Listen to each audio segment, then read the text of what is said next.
Okay, in our next session, I'd like to introduce Keno Fischer, Keno Fischer, I did it again. Anyway, who has been working on Julia, a project to do scientific computing. He's going to talk about how LLVM and Julia have been working together. All right. Thank you very much for having me. As soon as the slides come on, can I get the? All right. Yes. So again, my name is Keno Fischer. Currently a student at Harvard.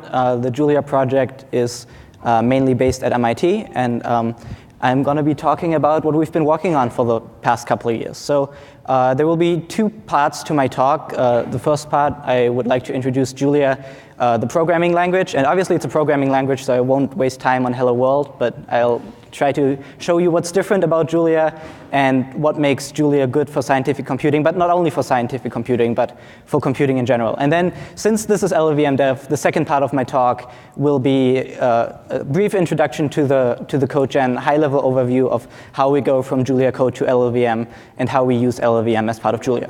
So the first question when you introduce a scientific programming language is it any fast?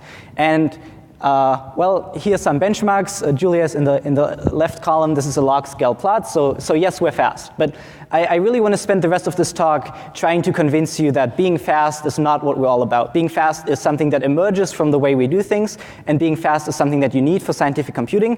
But if all we wanted to do is be fast, then we wouldn't need a new programming language. So it's a nice side effect that we're fast, but it's not the main thing that we're about. So with that, let's get into a brief overview of what Julia is about. So one of the main paradigms in Julia is the idea of dynamic multiple dispatch, the idea that every function depends on all the types of the arguments you pass in. So these are some functions in Julia. The first is the convert function, probably the most overloaded function in the Julia system. As you can see, it's a generic function, and it has, in the base system, just without loading anything, it has 464 different definitions that get selected depending on what the type of the arguments are. And then the second function, which one usually generally thinks of as being highly polymorphic, is the plus operator. And as you can see in base Julia, there's 188 different methods for the plus function.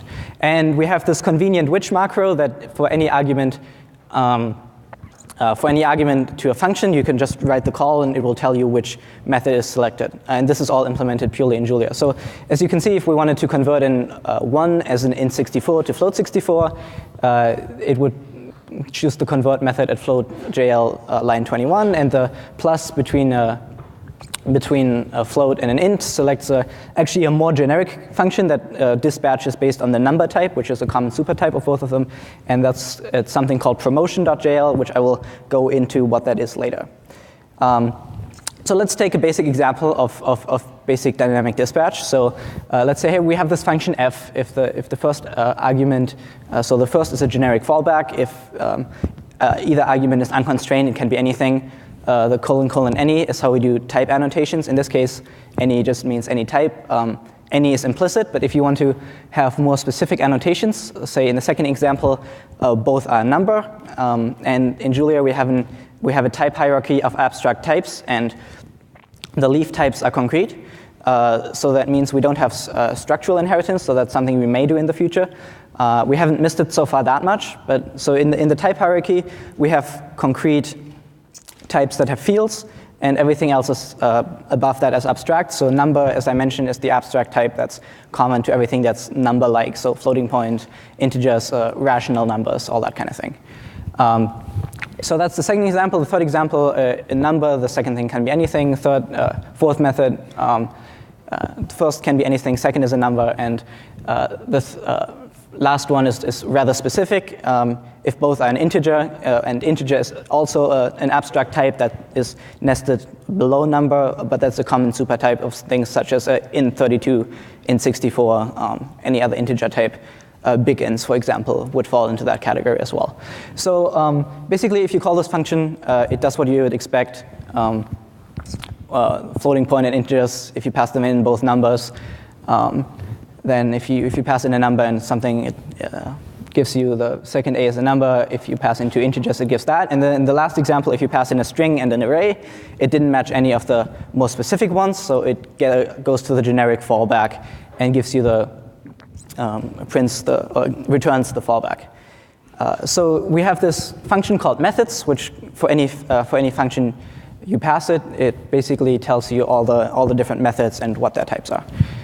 So that's convenient for looking at. And as you can see, it tells me this function has 5 methods, the 5 methods that I defined, and where I defined them. In this case, I defined them interactively in the prompt, so that's where that is. All right, so some more advanced things you can do, and actually crucial for a lot of the things we do, is you can parameterize your dispatch on types. So we have parametric dependent types, and such as the vector, for example. So you can parameterize the vectors on the element type, is in this case, but you can basically parameterize it on anything, and the meaning of the parameter is not fixed by the language, but the fact that there is a parameter is. So the first example basically is an example of diagonal dispatch. So it says it applies to anything that is where both arguments are of the same type, and that type is a subtype of number. So where t is a subtype of number, and both arguments are of the same type. And the second example, again, where t is a subtype of number, but the two arguments are arrays of the same type. So arrays of where both types are subset of number and the same type. So if we did that again, so two big floats would give us are both big float. 2 arrays would give us are both vectors of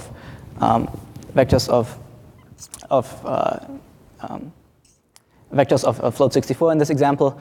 And the last one, again, note that these are still arrays whose element types are numbers. So if we have a float and an int, it will get promoted to a float. So this is an int array and a float array, but it doesn't match any of these parametric dispatch methods because they're not the same type. So this is actually something very important, but note that even though the method we defined before in integers, that's specifically that both are integers, is still more specific than the generic one where both are of the same type and subtype of number. So basically it matches whichever method you specified is most specific to the type you specified.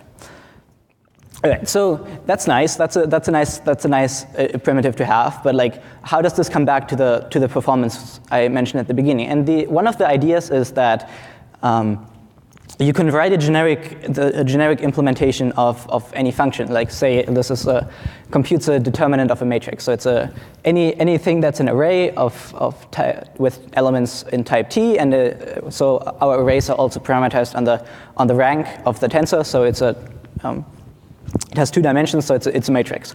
So a determinant on any matrix, and this might be the textbook example, it just does cofactor expansion. And obviously, this is a fine algorithm for computing the determinant of a matrix, but in many cases, it's not what you want. In many cases, there's a more efficient, algorithmically superior version to compute the determinants. So this is the definition of all the determinant functions in the base standard library. And as you can see, we have a whole bunch of factorization objects. So if you know that if you had already went through the work of computing a factorization, for example, for something else, then there's a much more efficient algorithm to compute the determinants.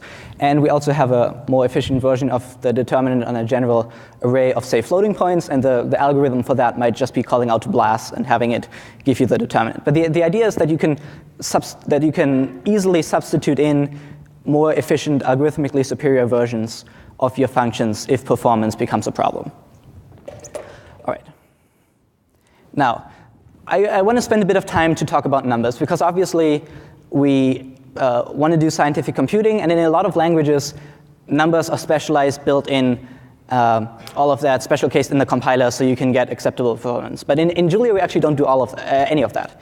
So this is literally one-to-one copied from a file called boot.jl, which gets included every time you start up Julia. And this is literally what you would consider our built-in types, but they are written in Julia as using an intrinsic we call bits type. And bits type, what it basically does, you can think of it maps literally that type to an LLVM arbitrary with integer type. Now, to be fair, we do have to special case, say, floating point numbers, but the way we do that is from C, we actually look up the symbol floating point and check if the type is a subtype of floating point. Then we, rather than making it an arbitrary precision integer, we select the LLVM floating point type of the appropriate size. So we do have to do some amount of special casing, but in general, this is how it works. There's no special magic involved in getting numbers. So once we have numbers, we would obviously like to add them, and I promised I'd show the promotion file, and this is basically how promotion works. This is all written in Julia. So the problem with promotion is what happens if you add two numbers, and the two numbers might be mathematically equal, but they might not be the same type, but you still want to compute on them. So the way we do that is our definition of plus in promotion.jl literally says promote everything to the same type, and then just apply the type-specific plus operation. So you as a user don't need to define a plus that combinatorially explodes in all the different types you have. You just define a plus on the on two elements of the same type, and then you let the system take care of doing the appropriate type promotion for you. And as you can see, so when I typed this in, I got a bunch of warnings telling me I overwrote the base standard library definition, and it will tell you that. But this will still work, right? If I can replace any function in the system, and it will probably still work. If I did something bad here, then your system might very soon start not to work. But there's nothing special about this definition being in the standard library, right? You could take the promotion system out of the standard library, make it a package. It would be the same thing. And I overwrote it here. I overwrote it with the same thing, so it's fine. But I just wanted to show that. So the way this is implemented, again, it's implemented in pure Julia, and this is basically where our parametric dispatch is so important. So what this does is, if you want to define a promotion rule, you define a function called promote rule on two types, t and s, and you have to tell it what the result is. So in the generic fallback for promote rule is none. So that's the bottom type of the that's the bottom type of the type lattice, and in the end, in the end, if you do the actual promotion, which is in promote result, all it does is a type join over the type lattice. But you can specify something better. So, for example, without any promote rule, it would promote ints and floats to the next common supertype, which is number. So, or actually real. Real is in between number and floating point and integers. But it would promote it to real, but we don't do that. We'd like the result to be a float. So you can, by specifying a promote rule of type int64, type float64, and giving as the return type float64, all types are first class in Julia, so you can pass them around, do anything with them. If you just specify float64 there, it's fine. And the thing that actually does the promotion is the promote type function, and that's basically how it works. It's all implemented in Julia. What I'm trying to say is, any of this nice type promotion stuff you see, there's nothing in the compiler that special cases that. There's nothing we do special to allow this. We have a good code generator, but we don't need to do special play tricks in the compiler. We just implement it all in Julia. All right, so this is one of my favorite examples in Julia, which is computing integers modulo number. So what we do, we have an immutable mod in. So a lot of the types, a lot of the abstractions are better expressed with immutable types, like numbers. And like in integer, if you add 1 plus 1, you don't expect all instances of 1 to suddenly become 2, because integers are inherently something you see as immutable, and the result of an addition gives you a new type of that object. So to express this abstraction, we have immutable types. So in this example, we have something very similar to that in terms of abstractions, because it's just a number whose semantics happen to be that they mod out by n whenever you compute with them. So we have an immutable mod int that's parameterized, again, using our parametric types on what you mod out by. It has one field, which is the number itself modded out, and then what you define is very simple. You define addition, multiplication. How do I go from a int64 to a mod int? And if we add an int64 to a mod int, we'd like the result to still be a mod int. All right, so that's all we do. And then the two last methods is how would we like this to get printed. So anything that gets printed in Julia goes through the show method. So you can overload this on whatever arguments you want. Like if I wanted to print this differently, if I wrote it to a socket rather than a generic I/O object, I could write a new method with show and socket. We actually have some different system in place for dealing with multimedia I/O, so it's not, you wouldn't quite do that, but basically the idea would be that you could overload the show method. All right, so now that we have defined plus and minus, well, it obviously works just fine. You can define two ints. Like obviously, apparently 1, 2, 3, 4, 5. Mod 11 is 3 mod 11. I didn't check that, but I assume it's correct. And then you can add them, you can multiply them, and we did that. But now here comes in the power of generic programming. So here's matrix multiply over integers mod 11. So because in Julia we have a generic version of matrix multiply that only depends on having plus and multiplication defined on the type, you automatically get matrix multiply over this new type. And as you like, we literally had to write these 10 lines of code, and now we can do matrix multiply over integers mod 11. So that's interesting. But like again, arrays in this case aren't anything special. Arrays are just parameterized on the element type. So if we wanted to do something more fancy, say a polynomial, so in linear algebra, basic theorem is every matrix satisfies its own characteristic polynomial. So let's check that in Julia, right? We use the polynomial package, which is user-written code, about 100 lines of code. And then we generate a polynomial element with coefficients in our modular integer type. And then we just compute the textbook definition of the characteristic polynomial, which is the determinant of the matrix minus the polynomial element times the identity matrix. And then it gives us this nice polynomial. And obviously, again, I didn't define anything more to make the polynomial type be able to have coefficients in this mod int type. And then obviously, if we apply that polynomial, luckily we did the right thing, and we get a matrix of zeros. Now, this also works with smileys. So if you would like to have a Boolean ring that gets printed as smileys, and like it's the exact same code, and in the result, if we apply our characteristic polynomial again, all the smileys turn into frownies because 0 is like the frowny face is the 0 element in this ring. So it works just the same. It's the exact same code, as you can see. I did the exact same thing to make this work, and it did the exact same thing. So that's really the power of generic programming, is that you write your code in one way, and somebody who might have an entirely different problem, but who needs to use the same primitive, doesn't need to write the same code just for a different case. Like they can use the exact same code and make it work. All right, so this is my basic introduction to Julia. Obviously, there are a lot of things I didn't go over, like I/O.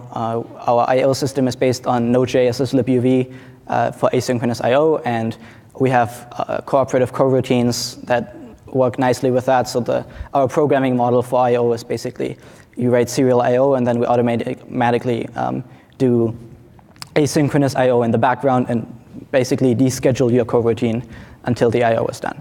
But now I want to talk about how is this done? How are we going from what I showed you, all these code examples, to basically the native machine code? How does it work?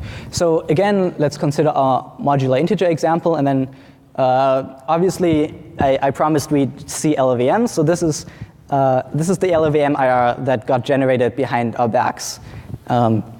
In the system, got JITted using LLVM JIT and got executed. So as you can see, this is pretty much the most efficient you could get in terms of computing things mod 11.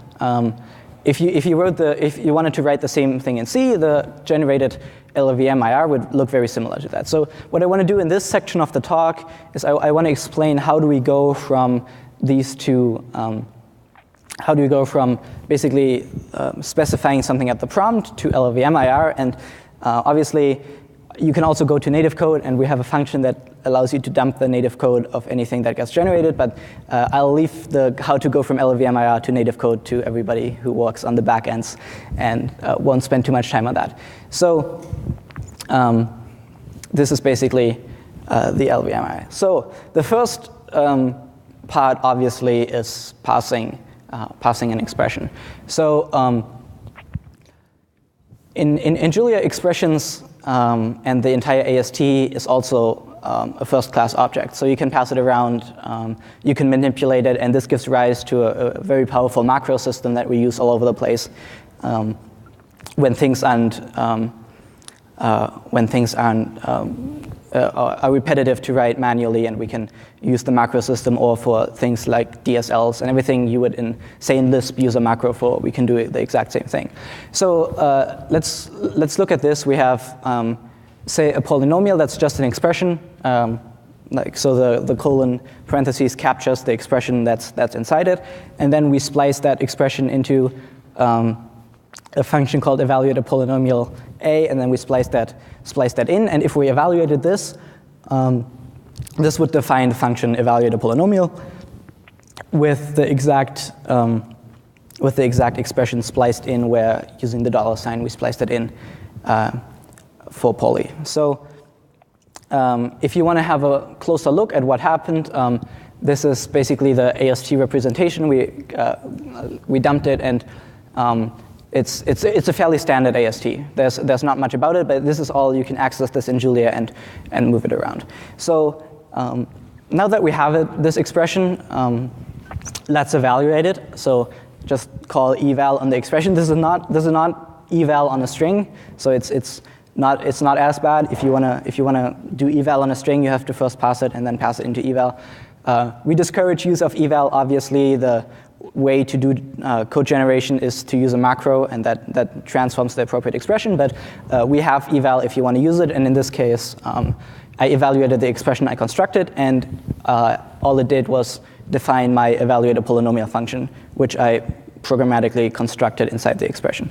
And if I call methods on that, so one thing I wanted to show off, that pipe operator there in the middle, all it does is compose the functions. So this is something you can do.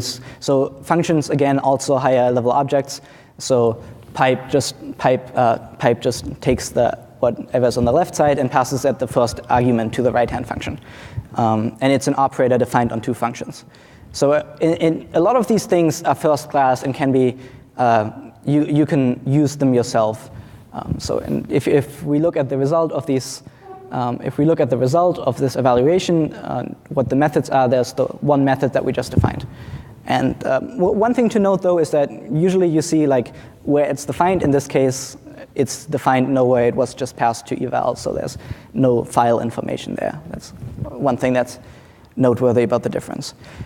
So now that we have our function, and now that the system knows about it, like what happens next? How do we go down our compilation stack, so to speak? So let's again look at our two variables from before. One was an array of modins, and the other one was the modin itself.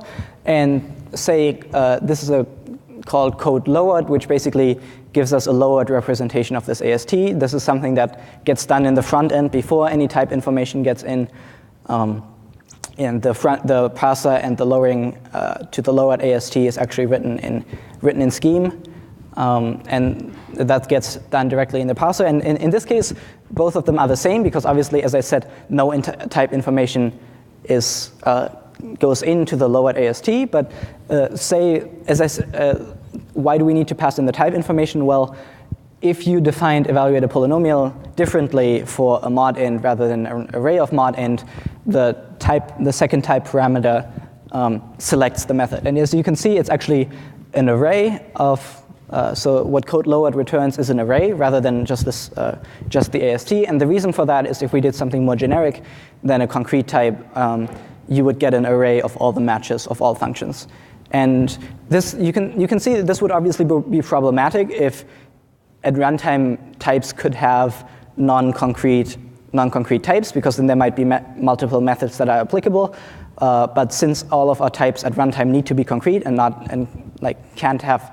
can't be abstract, we always get the one most generic methods. And one thing I want to show off with this example as well is note that I used the function type of A as the type annotation for x. So type of is just a normal Julia function. It gives you the type of whatever you pass in.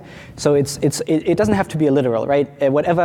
If I changed A, type of A would change, and if I did that. So in any place, basically, it doesn't have to be a compile time literally. At whatever A will be when you define the function, type of A will give you that, and we'll create a method that dispatches on that. So if I changed A and evaluated the same thing again, I would get another method that has a different dispatch parameter.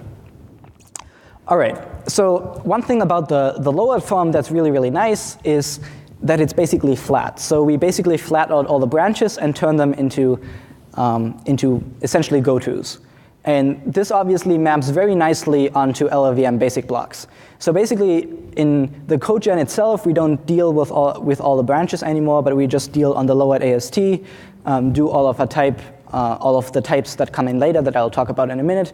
All that happens on the low at AST, and after we're done with all of that, we basically take the low at AST, go through it line by line, and transform it into the equivalent LLVM IR. All right. So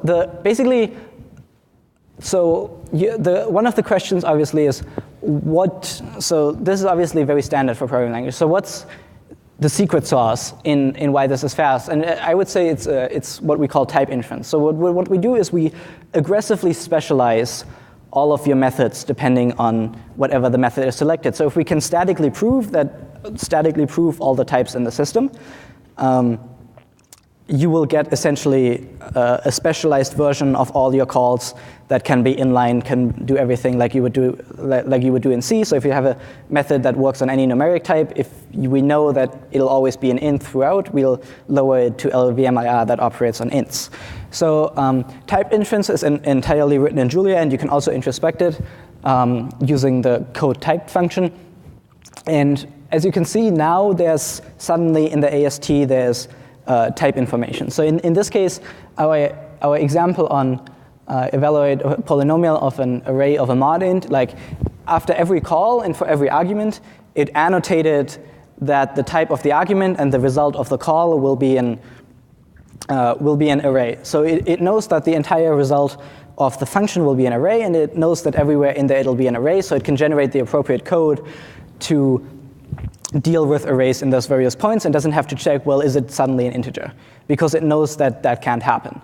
And one thing to note is that this happens interprocedurally, so it's not just that it goes through the current method and looks at all, but it recursively descends into all the functions that you call, does the type inference, and then uses the return type of that function to annotate the return type in the current function. So it knows basically whenever you call something, it knows what the types are in the entire tree that you call and can appropriately specialize that.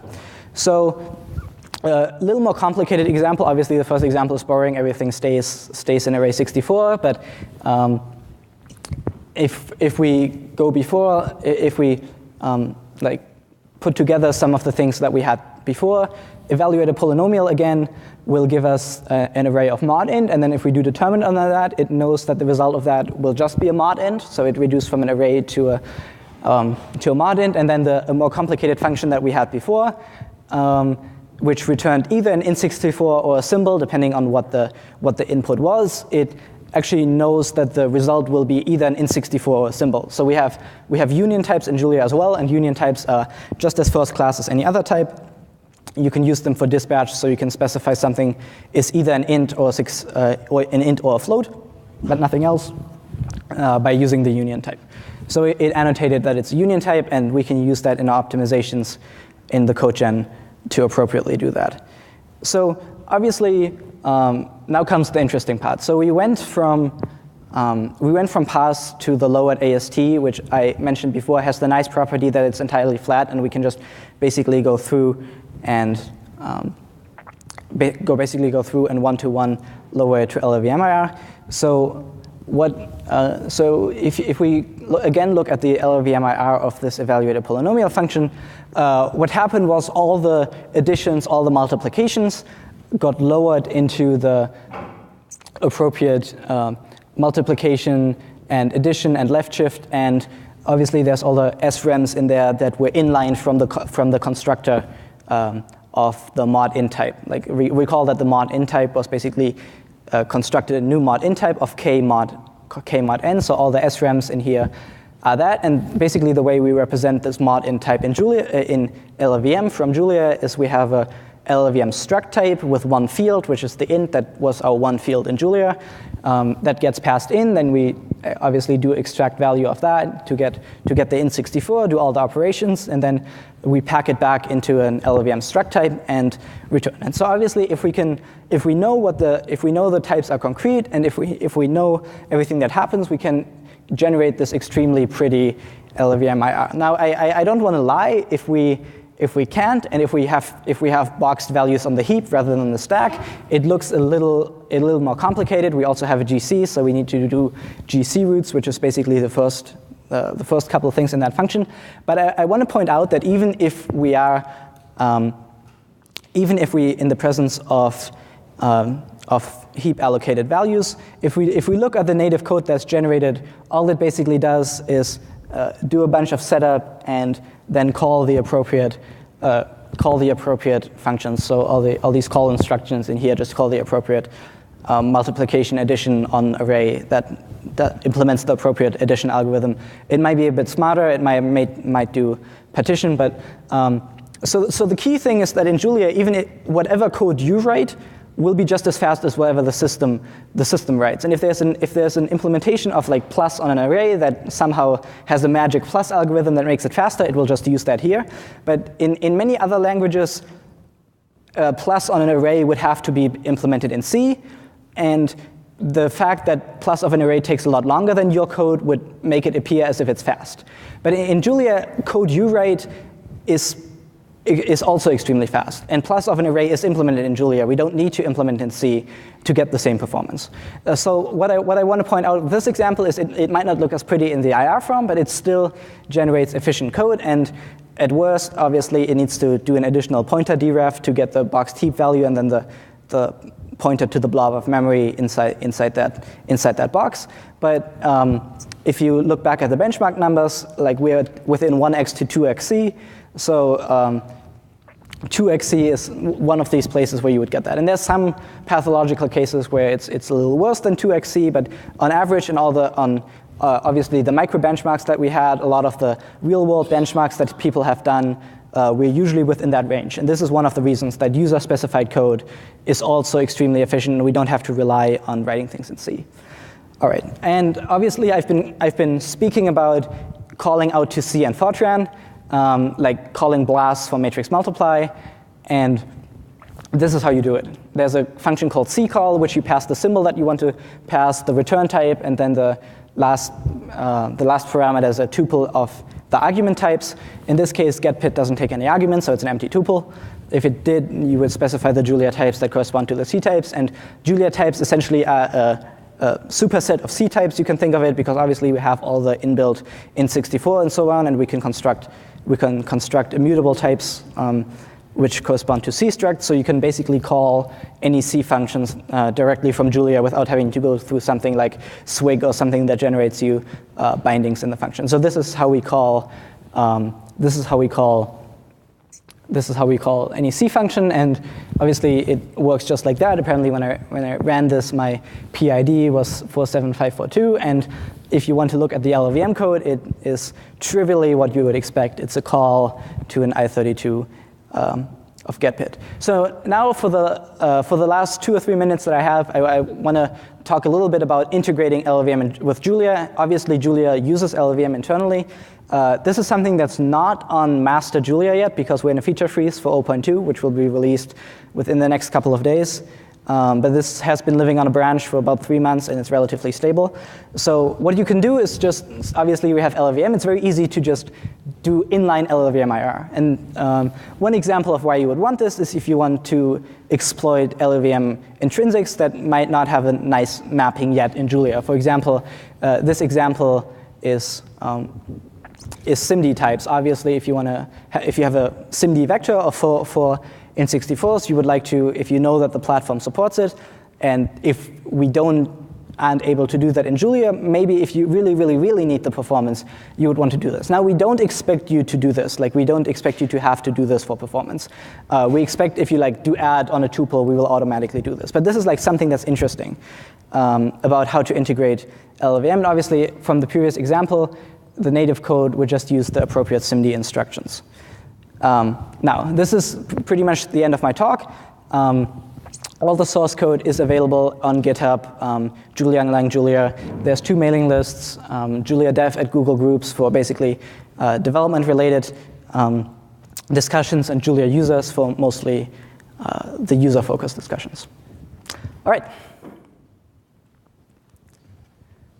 All right. Well, thank you. Do we have any questions? Let's start.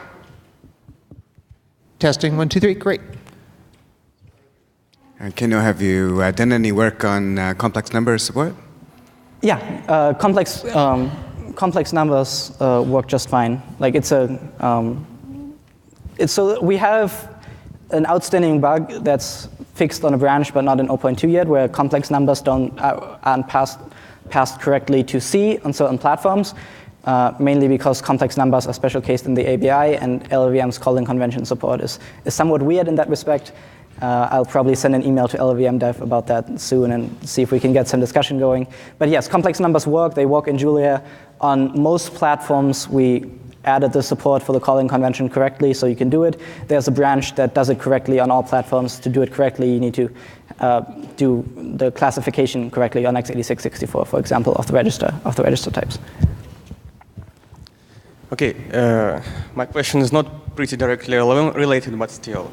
The usefulness of the scientific computing platforms definitely arises from the set of available algorithms. Yes. So, and given the plethora of R or MATLAB packages around, so why new language? Or what's your plan for world domination? Right. So, I mean, there's so the question was obviously there's a plethora of packages out there. What do we do with them, and why a new language? So, I mean, one answer to that question is obviously we can call a lot of these packages. Like, we have excellent Python integration, for example.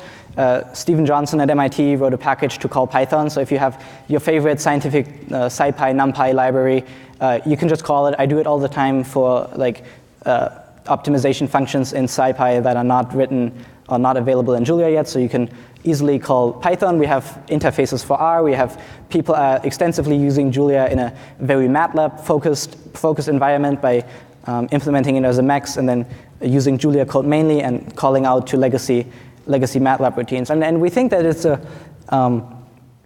it's very important to be able to do this interoperability, and it's a focus of what we do. Does that answer the question? Okay. I like this quite a bit. I wondered on your modular int example, when I add a bunch of integers together, modular fashion, right. I'll take the mod at the end. Yes, obviously. Do you have a way to sort of express that and have it integrate all nicely? I mean, so one thing you could obviously do is special case the whatever function you want and just special case whatever function you want and do it the regular arithmetic and then do the mod at the end. Another thing you could do is write an optimizer pass that goes through and makes sure it's correct. One problem with taking the mod at the end is obviously if you have integer arithmetic, it might overflow it 2 through the 64. So if it might not be entirely correct to take the mod at the end. But you can obviously write optimization. And then another thing that goes in that direction is lazy evaluation, so constructing the entire expression and then rewriting it, making sure that all the correctness guarantees hold. But as the modular integer example, I really wanted to show that if you have something written in Julia, it can generate extremely efficient LLVM-IR. So. Okay, and we are at the end of our time. If you have additional questions, why don't you come on up here and ask them offline. Thank you, Keno, for your talk. Thank you for having me.